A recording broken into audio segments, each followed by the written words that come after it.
Hello, and welcome back to the Lundus Instructs Us audio podcast. I am, of course, your host, Lundus01. There is so much news to cover. Oh my god. So let's just get started. I know that I was going to talk about Acon Artists Executive Branch. Of course, I will. And, this has been a two-part series I've been making. The first episode, of course, episode 2 being Acon's ever-tightening grip, and that was, of course, on the legislative branch, his sort of control of the Senate. But now, today, I want to talk exclusively about his executive branch. That includes his cabinet, and that includes himself as a president, and that includes his vice president, Mitch Matrix. And oh boy, do I have some news for you. So, first of all, wow, just in the last few days, or just in the last day, we've seen two key government officials resigning from Acon's executive branch. Those people, of course, are the Secretary of Commerce, of course, the leader of the business Department of Commerce and Labor. So she was actually a decent, or they were actually a decent secretary. So I'm kind of surprised that they left. But let's see her official reasoning for leaving, and that is, let me, if I can pull it up. All right. She left because she could not stand to stick with such a incompetent executive branch. That is her words. So, as we can clearly see, Acon's government officials are very much tired of him. We also got, of course, Alex J. Cabot resigning from Secretary of State. Of course, that is a crazy thing to happen. I mean, Secretary of State, one of the most important positions in executive branch. Of course, he is the third in line to the line of succession. I also want to bring this point up. I made a mistake last episode saying that the president pro tempore wasn't even on the line of succession. Of course, that was my mistake. Technically speaking, the president pro tempore is after the Speaker of the House. So, in essence, what the Senate tried to resolve about the Line of Succession Act was that the president pro tempore would be in front of the Speaker of the House, so they would just switch the two roles. Again, obviously trying to grab for power. So, anyway, moving out past all that, let's get into today's episode. Of course, that is Acon's ever-tightening grip on his executive branch. I want to start, I started with, giving the resignations of these two great secretaries. Actually, Alex J. Cabot was a little bit more controversial than the Department of Commerce and Labor one. Of course, the Department of Commerce and Labor secretary was actually pretty good. She really, got a lot of business interest into the United States, and we have so many businesses here. Let me look at them all. Yeah, look at that. We have over 100. It looks like we got so many in her short time as secretary. I'm glad that she was able to do all this, and I wish them farewell on their journeys throughout wherever they're going, because they were a good Secretary of Department of Commerce and Labor. So anyway, let's get into Acon's, I would say, even dictatorial regime. At this point in time, he has a completely constitutionalist-controlled Senate in which he has appointed members.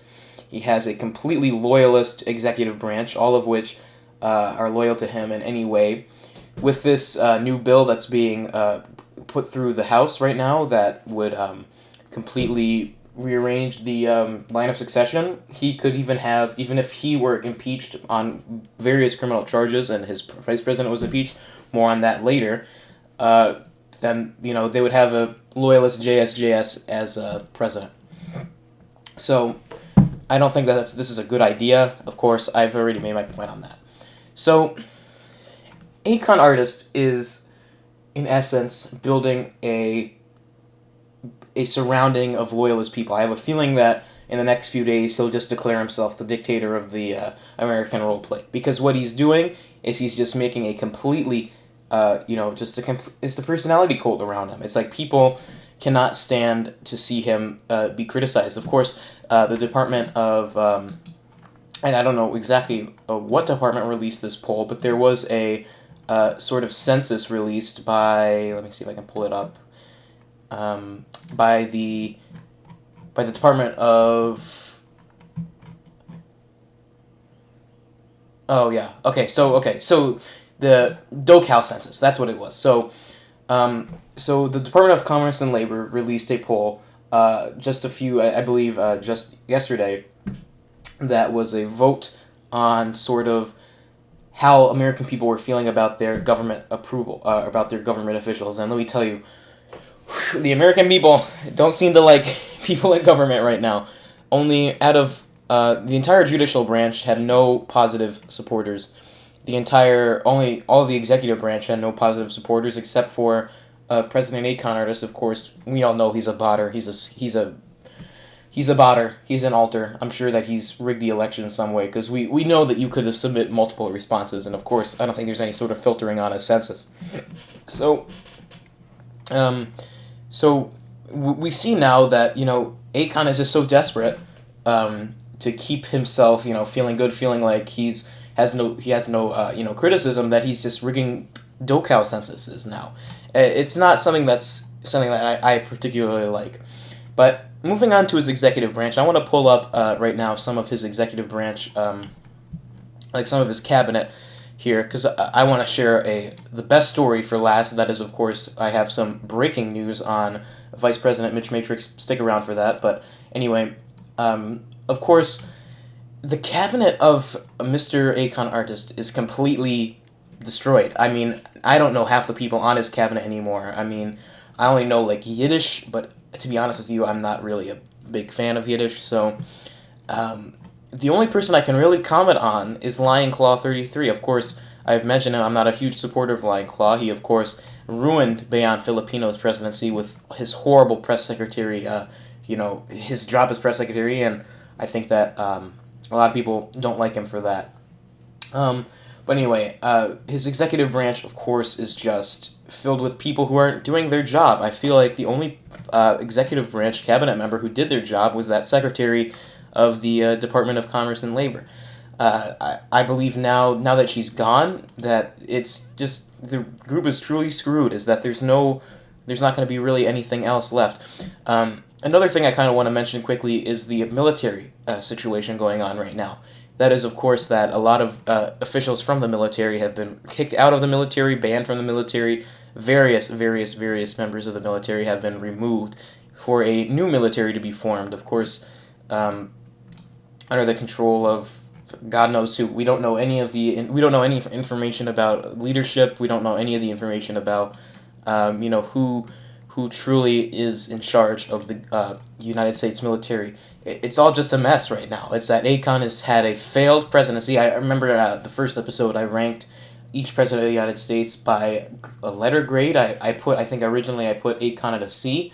I think I'm going to move him to an F.